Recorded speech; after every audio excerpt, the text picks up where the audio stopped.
мерки и изисквания за подпомагане спрямо земеделските стопани.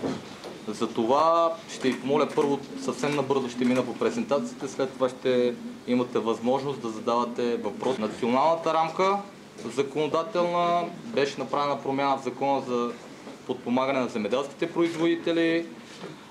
Имаме една чисто нова наредба номер 3 от февруари месец за условията и реда за прилагане на схемите за директни плащания. Наредба 5 си я знаете от преди за подаване на заявленията. Към нея са закачени и самите формуляри, заявления за подпомагане, заявления за регистрация и така нататък. И наредба 2 също има промени в февруари месец. Наредба 2 е свързана с допустимостта на площите. Най-общо до 2020 година запазваме СЕП като най-познатата схема. Решихме, че щом регламента ни дава възможност и за стопаните, и за администрацията ще е най-добре да продължим с прилагането на схемата за единно плащане на площ. Преразпределително плащане 2014 беше първата година, за което за тази схема, по която можеше да се кандидатства. Знаете, тая седмица сумите по схемата за преразпределително плащане за 2014 ще бъдат наредени от Фонд Земеделие към сметките на стопаните. От бюджета са отделени горе-долу 7%. Зелените плащания изцяло нова схема. 30% от бюджета, като си говорим за бюджет, най-накрая ще ви покажа как горе-долу са разпределени парите, общо са 720 милиона евро. Схема за млади земеделски стопани, дребни земеделски стопани, схеми за обвързана подкрепа 10 общо, 6 за животни, 3 за плодове и зеленчуци и една за протеинови култури. СЕП, най-важните неща от тая година, всички вече сте наясно, площи се заявяват в ИСАК само и единствено на база регистрирано правно основание. И в момента може да се регистрира правното основание в общинските служби. На всеки 10 до 15 дни има актуализация, т.е. ако в момента стопанина отиде и регистрира току-що наетите площи с договор за аренда или договор за наем или каквото и да е друго правно основание, след седмица или две ще може да ги очертая в ИСАК.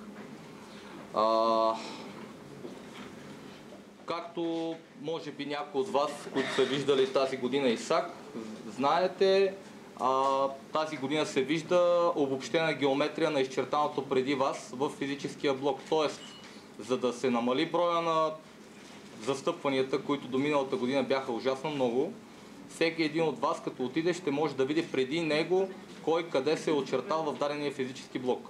Не знам, някои от вас сигурно са стъпвали в общинските служби, нали? Тая година, да.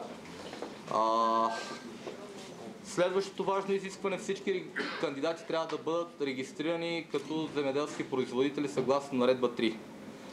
Говорим за кандидатите по директни плащания. Кои са директните плащания? Схемите, които ви казах преди малко. Бившите национални доплащания, които сега се казват схеми за преходна национална помощ, не са директни плащания по смисъла на регламент 1307.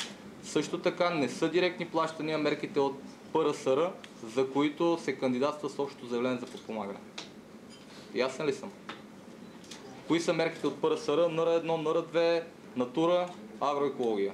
За тях, ако кандидатствате само за тях или имате ангажимент от миналата година и трябва да го продължите, не се изисква регистрация. Така. Преразпределителното плащане съвсем схематично получава се добавка за първите 30 допустими хектара по СЕП. За ваша информация, като гледах вчера предварителните калкулации, тази година, 2014 искам да кажа, защото сега ще се плаща 2014, очакваната ставка е 64 евро на хектар. За 2015 са предвидени около 7% от бюджета за директните плащания да отидат за преразпределително плащане. Знаете, още от октомври, ноември месец разплащателната агенция почна едни мащабни проверки, свързани с изкуственото разделяне на стопанство. Имат няколко типа: географски, проверка на личните данни, ако едно и също лице е упълномощено да подава различни заявления, търсят се свързаност между лицата и те са се спряли на няколко, около 200 кандидати, които със сигурност няма да се получат плащанията. Зелените изисквания,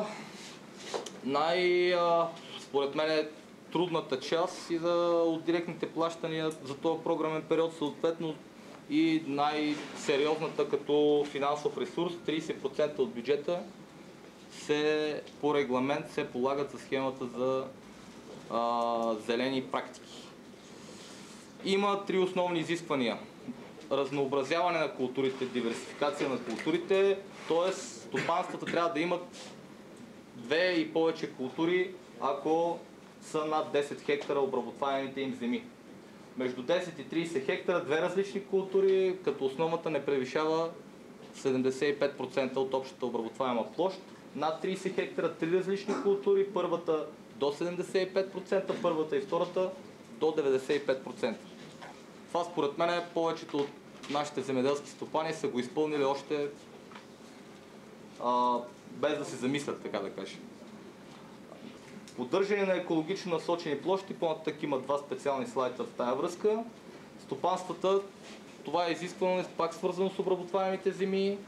Стопанствата над 15 хектара следва да поддържат над 15 хектара обработваеми земи, следва да поддържат минимум 5% от тях под формата на екологично насочена площ.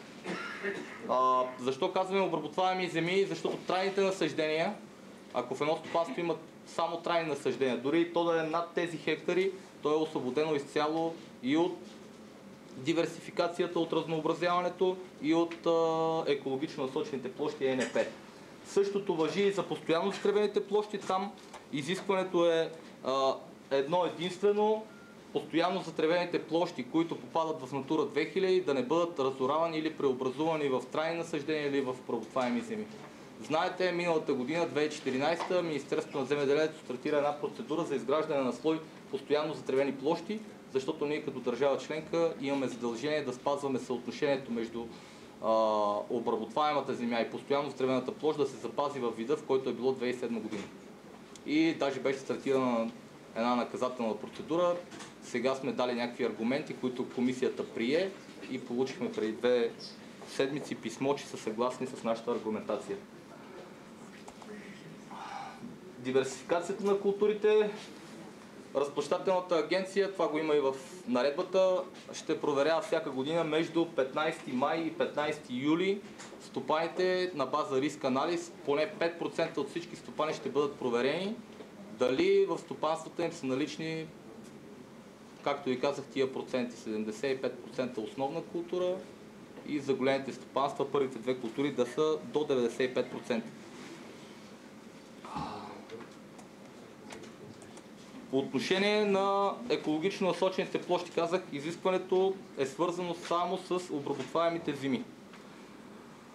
Те трябва да бъдат разположени върху обработваемите земи или непосредствено до тях. Каква е идеята? Значи, самия стопанин трябва да извършва определена дейност. Примерно, ако имаме, ще ви дам пример, стопаните примерно в Добрич бяха решили да използват покрай полезащитните пояси, да оставят буферни ивици, има такава възможност, казват се ивици с допустими площи покрай гори. Изискването те да не извършват производство на тая ивица, на тази площ, но те трябва да се грижат, те трябва да подрязват тревата, да предпазват от навлизане на храсти и дървесна растителност в тая площ. Могат в заявленията да се комбинират повече от един вид НП. Най-вероятно повечето от вас са влезли в сайта на разплащателната, там има изготвен зелен калкулатор, който при въвеждане на данни за вашето стопанство автоматично пресмята какви площи екологично насочени са ви необходими като размер. И оттам нататък същия калкулатор е използван и когато очертавате в Общинската служба по земеделие може след всяка една операция да пускате и той да ви смята колко още площ ви остава, за да изпълните изискването. Видовете ЕНП, виждате ги тук, земя оставена под угър, тераси, особености на ландшафта, буферни ивици, ивиците хектари по краищата на гори, за които ви говорих преди малко, площи с дървесни култури с кратък цикъл на ротация, от миналата година ги има като номенклатура в ИСАК, площи с междинни култури или зелена покривка и азот фиксиращи култури. По тая табличка информирахме комисията, че ще ползваме тая таблица, която си е поместена и като приложение на регламента, с два вида коефициенти. Коефициент на преобразуване и тегловен коефициент и всъщност всяка една от всеки един площен или линеен обект, който бъде изчертан от вас и от операторите в ИСАК, ще се преобразува и де-факто, ако имаме 1 декар угари, то е равен на 1 декар НП. Примерно за тия ивици допустими площи, за 1 линеен метър 9 квадратни метра ще бъдат допустимите ви НП. Това е заложено, тази таблица е заложена и в зеления калкулатор. По отношение на азот фиксиращите култури, при тях коефициента е сравнително висок. В началото комисията беше го направила на 0,3, но след това го вдигна на 0,7. Най-висок е коефициента за угарите, но за азот фиксиращите са допустими следните култури. Има ги на страницата на Министерството, има ги в самата наредба обявени. Обръщаме внимание на тях, защото абсолютно същия набор култури сме уведомили комисията, Европейската комисия, че ще бъдат допустими за подпомагане и по схемата за обвързано производство на протеинови култури. Тоест абсолютно същия набор може да бъде заявяван и по онази схема, за която са отделени 2% от целия бюджет на директните плащания. Междинните култури, какво е важно за тях? Ако някой от вас е влизал тази година в ИСАК или е виждал, там имаме отделна таблица, за всеки един парцел стопанина може да си избере комбинация от житни и нежитни култури, които да заяви за междинни на даден парцел. Както ви казах, засяването, изискването, единственото, което има в наредбата е да се извърши преди 1 септември на годината за кандидатстване. На много места питаха стопаните до кога следва да бъдат налични тези култури на полето, междинните култури. Имаме и такъв отговор, качен на страницата. Знаете за една инициатива на Министерството на земеделието. Имаме и по-специално нашата дирекция, има един имейл, на който може да пращате абсолютно всякакви запитвания, свързани с директните плащания, текущата кампания и новостите, специално новостите в директните плащания. И най-интересните и всеобхватните отговори се качват и на страницата на Министерството на земеделието. Тръгнахме от срока, до който следва да бъдат междинните култури на полето. Поне до 1 декември следва разплащателна агенция, ако отиде, да установи или самата култура, или остатъци от нея, т.е. тя да бъде заорана, междинната култура, или посредством документи от стопанина, дневници и така нататък, да е видно, че стопанина е имал на тая площ междинна култура. Защо 1 декември? Защото знаете, 1 декември стартира кампанията по плащане. До тая дата, каквото сме проверили, оттам нататък започват плащанията, стартират оторизациите. Много важно е да се запомни, че тези култури не подлежат на рекултиране, т.е. не може да се прибира продукция от тях.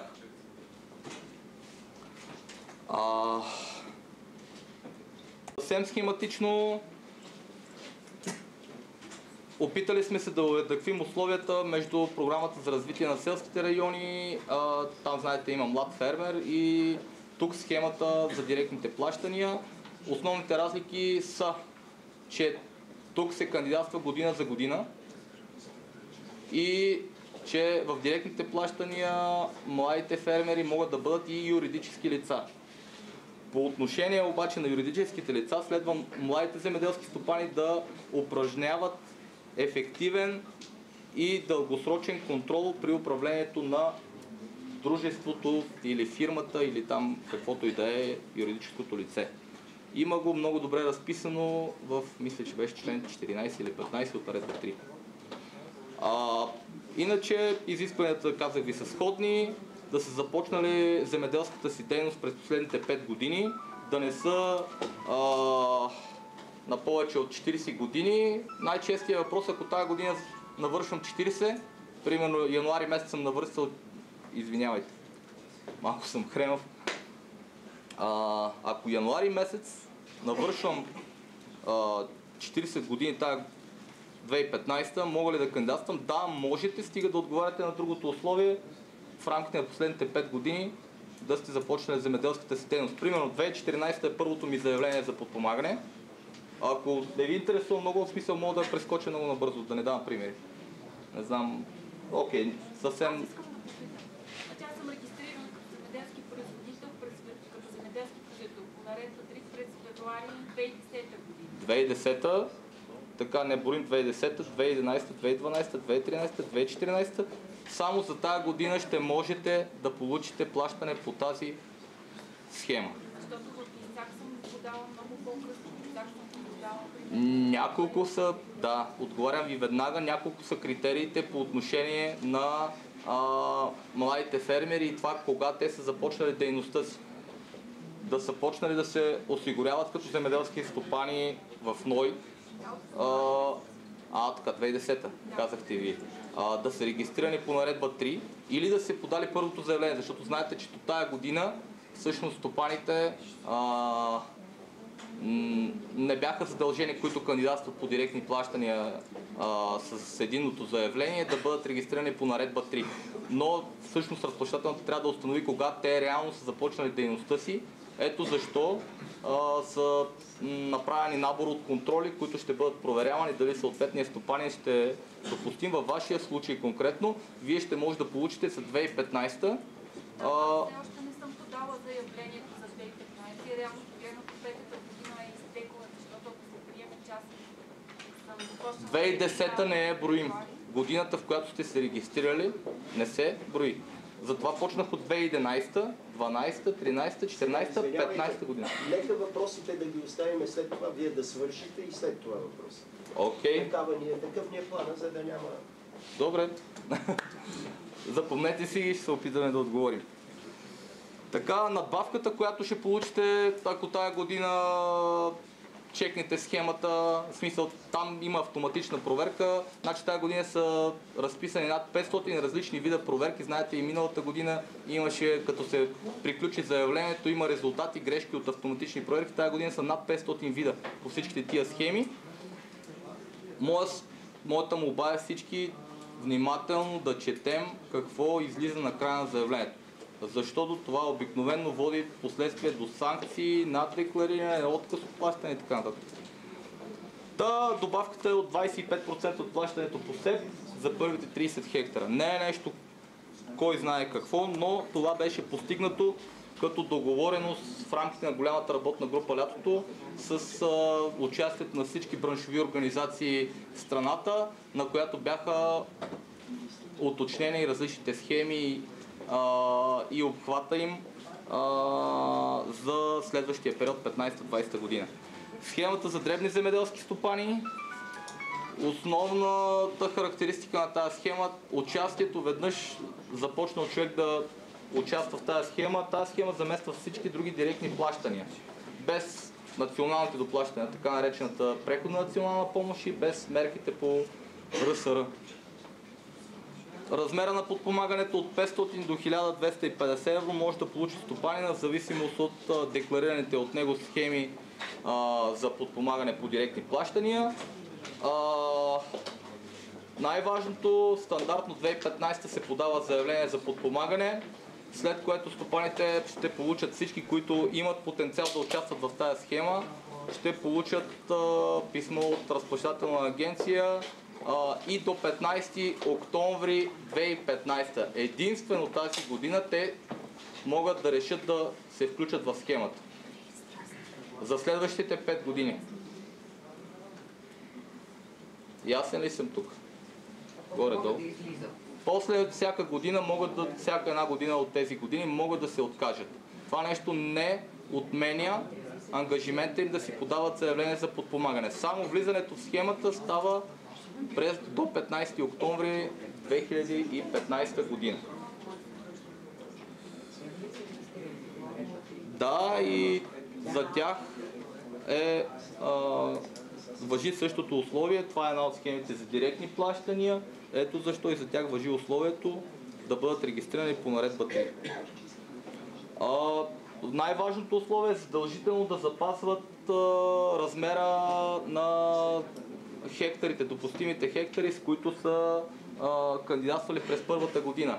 Знаете, тази година беше, това го пропуснах в началото, но беше намален минимума на стопанство в България от 1 хектар на половин за всички видове земеделски площи. До тази година идеята беше, че трайните насаждения могат да бъдат допустими при 0,5. От тази година всички земеделски култури и видове земи са допустими при 0,5. Обвързаната подкрепа, казах ви, 10 схеми, 6 от тях за животни. Общо взето те следват логиката на съществуващите до сега схеми за специфично подпомагане в говедовъдството и овцевъдството. Първата схема млечни крави, допустими са стопанства с 10 и повече млечни крави с предназначение на производство на мляко. Тъй като комисията ни каза как точно, ни попита по-скоро, не ни каза как точно ще разграничите кои животни са за месо, кои са за мляко, тъй като при нас породите са нещо много относително. В БАБХ се оказа, че над 45% от животните са или местна или смесена порода и не могат да бъдат диференцирани самите животни. Ето защо използваме една функция на системата за идентификация на животните, която позволява всяко животно да бъде определено с предназначение за мляко или за месо. Това е много важно от стопаните, а и самите оператори в ОСЗ да го знаят. Това нещо трябва да бъде актуализирано и да бъде посочено еднократно, защото ако едно животно първата година дойде за месо и получи подпомагане, на втората година няма да може да си смени предназначението да получи подпомагане за мляко. Това трябва да е ясно. Това беше кратко отклонение, но стопанство с 10 и повече млечни крави. Казвам стопанства, защото до сега плащането беше на ниво животновъден обект, всички си спомняте. Обаче сега, тъй като разширяваме и всъщност обхватваме тия схеми на територията на цялата страна, стопанството включва всички животновъдни обекти, регистриране на ЕГН-то или на БУЛСТАТа на лицето. Тоест, може да имам един животновъден обект лично мой, може да съм взел 2 под наем, стопанството се формира от 3 заедно. Така че в стопанството трябва да има 10 и повече млечни крави, за месодайните изискването 5 и повече крави с предназначение или юници, с предназначение за производство на месо. Знаете, както до сега, юниците са животни женски на възраст над 8 месеца.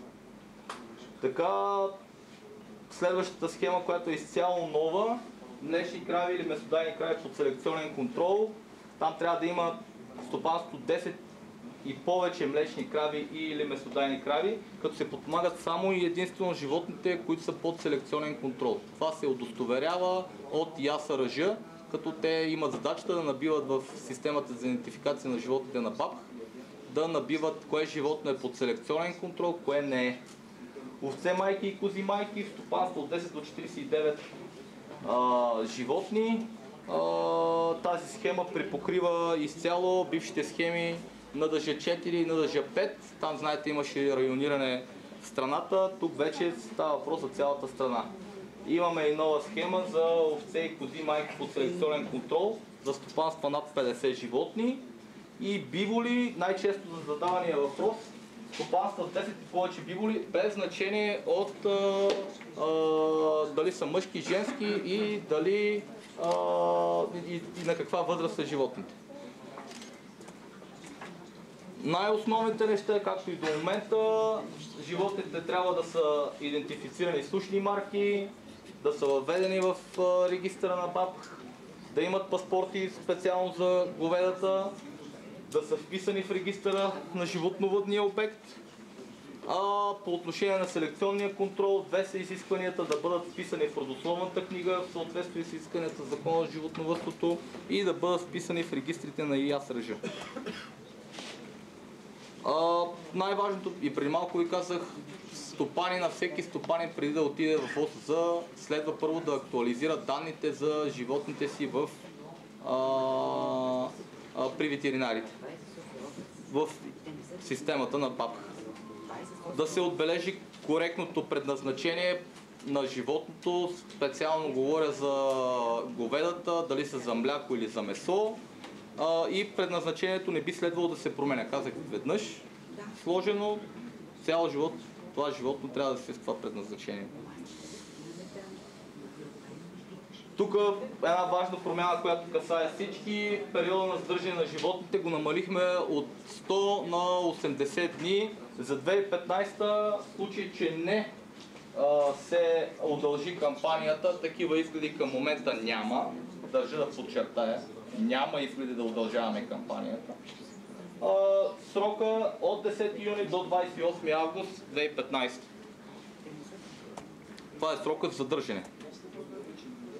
3 схеми за сектор плодове и зеленчуци, схема за обвързано подпомагане на плодове. Вижте колко много сме разширили списъка на допустимите плодове.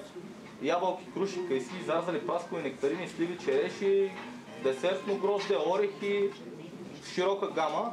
Същото важи и за зеленчуците. Схемата за оранжерийните зеленчуци включва само 3 вида: домати, пипер и краставици. За тия трите, моят съвет е, ако в смисъл някой ще тръгне да кандидатства по тия схеми, първо да си погледне в сайта на Министерството съответствието, за да види дали отглеждането от него култури се подпомагат по някои от тези схеми. Те са с отделен бюджет, т.е. стопанина ще получи все преразпределително, нали, ако са му допустими площите, и към тази подкрепа, нали, съответно, ако е в него благодетелствен район, ще получи и НР-то, към тази подкрепа ще получи и допълнително плащане по тези схеми, което съвсем не е малко.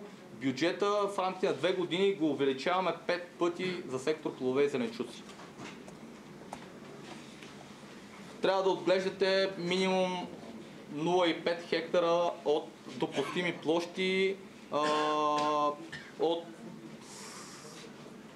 тези видове, които преди малко видяхме, като знаете, извинявайте, знаете, че парцела представлява в ИСАК, за да изчертаете един парцел и да е коректен, трябва да заявите в него една култура. Парцел е с минимум 0,1 хектара. Така, само кратка забележка тук имам, тъй като в последния момент, в края на февруари, преди кампанията, променихме нотификацията или информирахме всъщност комисията, че по отношение на оранжерийните площи, за да не останат най-малките стопани изключени от схемата, тия, които имат по-малко от 5 декара оранжерии, направихме допустимо да се кандидатства с минимум 1 декар оранжерия, а останалите площи, останалите 4 декара да бъдат площи с полски зеленчуци. Правилно ли го обясних? В смисъл, разбрахте ли ме? Добре. Подпомагането е на база площ, не е както до момента, където имаше в схемата за качествени плодове и зеленчуци. Имаше площи, па оттам нататък имаше среден добив, па се превръщаше в тонове и накрая всички се обърквахме и в разплащателната, и стопаните, кой на кой е платен. Така, задължителни минимални добиви за всяка една култура, като приложение към наредба 3 ги има за всичките тия култури минималните добиви, които следва да бъдат постигнати от тези площи.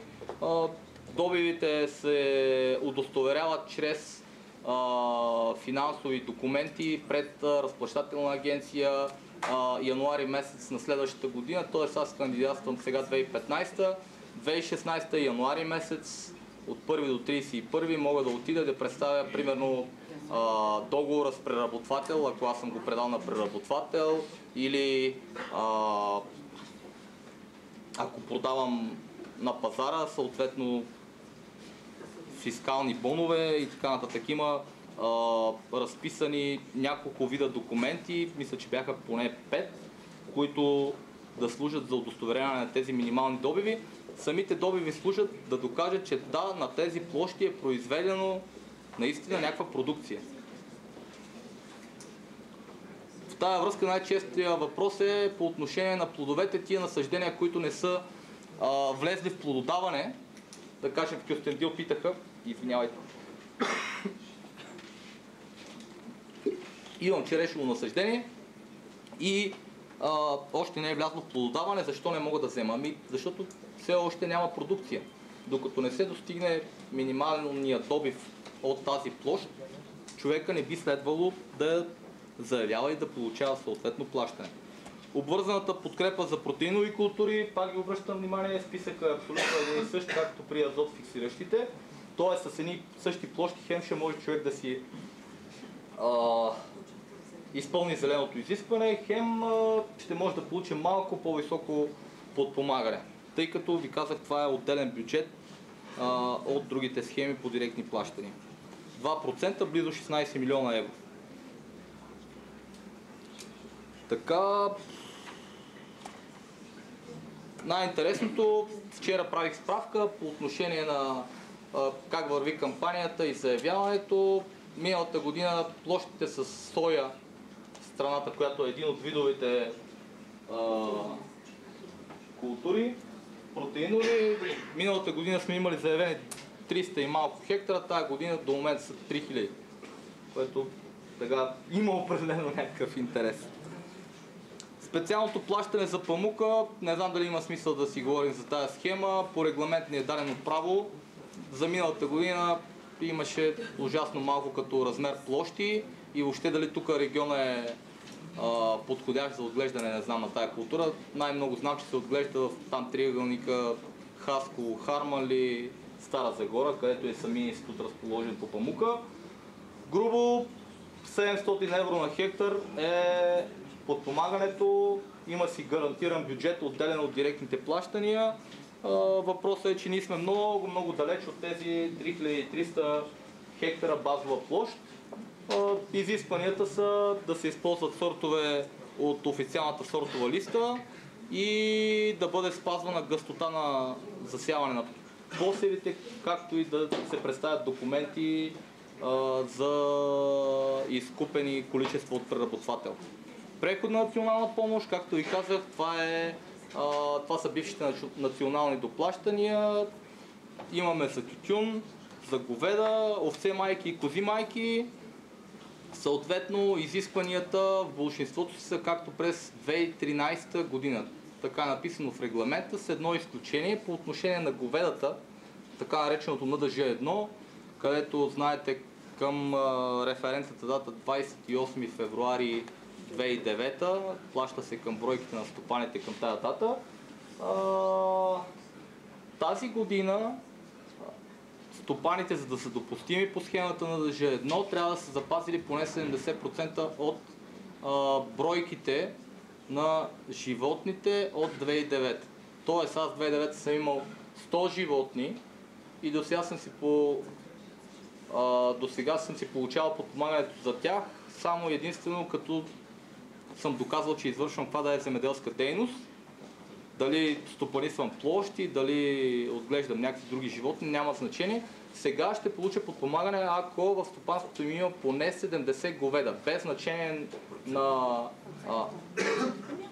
не, аз ако съм имал 100 2009, сега трябва да имам поне 70 говеда в стопанството, за да получа към края на кампанията, т.е. 9-10 юни. Няма значение от възрастта на говедата, които имам, няма значение и от пола, дали са мъжки, дали са женски. Тоест, ако някой има ферма за телета и има 70, окей. Така, това са индикативните ставки. Казваме индикативни, защото всичко ще стане ясно, като свърши кампанията и всъщност видим колко хора са декларирали какви площи и какви животни за да искат за тях подпомагане. Казах ви, целият пакет за директни плащания, грубо с 100 милиона е повече от миналата година, 720 милиона евро. От тях имаме 13% плюс 2 обвързана подкрепа, значи 13% е за 9 схеми, 6 за животни, 3 за плодове и зеленчуци, плюс 2% задължително за протеинови култури. Вижте, зелените плащания задължително 30% или 237 милиона. Лева са, не лева, ами евро, следва да бъдат отделени само за тях.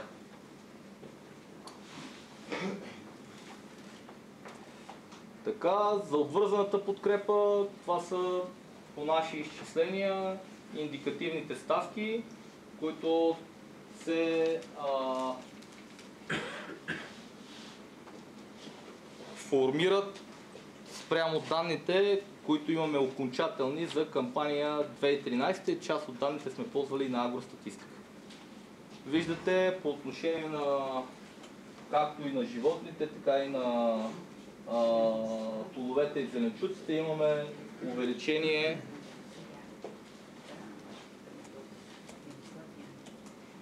така. Свързани с директните плащания, активен фермер и намалението на плащанията. Знаете, от 2015 само и единствено активни фермери ще получават директни плащания. Какво означава това? Регламента ясно дефинира, че не са активни фермери лицата, които експлоатират летища, спортни игрища, места за отдих и така нататък. Това нещо го има, знаете, може би ако някой от вас е гледал заявлението, че го има и като чекбоксчета, в смисъл кутийки, в които да отбелязвате, ако някой от вас извършва и такава дейност. С национално решение добавихме към лицата с тези дейности и държавните и общински администрации и техните поделения. Не чух някой нещо каза, но не дочувам. Така, но всички тези хора могат да излязат от така наречения негативен списък, като докажат едно от три условия.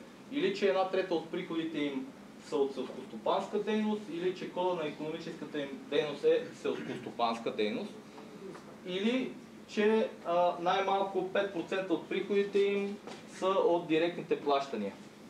Така, в тази връзка имаше един много интересно питане от община, мисля, че Главиница беше, Силистренско, където казваха, ние сме взели за миналата година общината от СЕП и агроекология близо 700 хиляди лева, което се формира 5,4% от общия ни бюджет.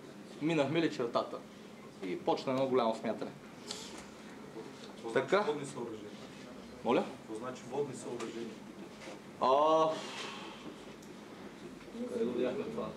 Рибарни, вец. Ами, ВЕЦ-а едно със сигурност от водните съоръжения. Ако не се лъжа, рибарника не попада в този списък. Но в момента не съм сигурен дали направихме, защото твърде много неща като списъци правихме. Затова не съм много убеден, но ще си го запиша и моя съвет е наистина да подадете едно въпросче към имейла и ще пратим директно отговор с списък. И е хубав въпрос включително и за публикуване на сайта. Така. Казах ви задължителната регистрация по член 7 от СПЗФ като земеделски производители, активния фермер и регистрацията не важат отново за преходната национална помощ, така наречените национални доплащания. Намаленията на плащанията за суми от над 150 хиляди евро, уведомихме комисията, че ще налагаме 5% намаление, за суми над 300 хиляди евро 100% намаление. Като важно условие е, че преди да се наложат намаленията, се приспадат извършените разходи от страна на кандидата, свързани с заплати, данъци, вноски за социално осигуряване и така нататък. В заявлението, пак се връщам на него, има специална кутийка, в която при приключване би следвало на стопаните, които минат определен размер на площта с очаквано подпомагане над 150 или над 300 000 евро, да впишат в самото заявление какъв е размера на тези направени от тях реално разходи. Моя съвет е, това е сайта на Министерството, началната страница, директни плащания, тук за съжаление не се вижда много добре, но директни плащания 2015-2020, там всяка седмица, да не кажа всеки ден, актуализираме наличната информация на база задаваните въпроси, дискусиите, които провеждаме с стопаните и публикуваме, казах ви, почти ежедневно. Днеска със сигурност ще публикуваме част от въпросите, които са постъпили миналата седмица по имейл. Това беше от мене.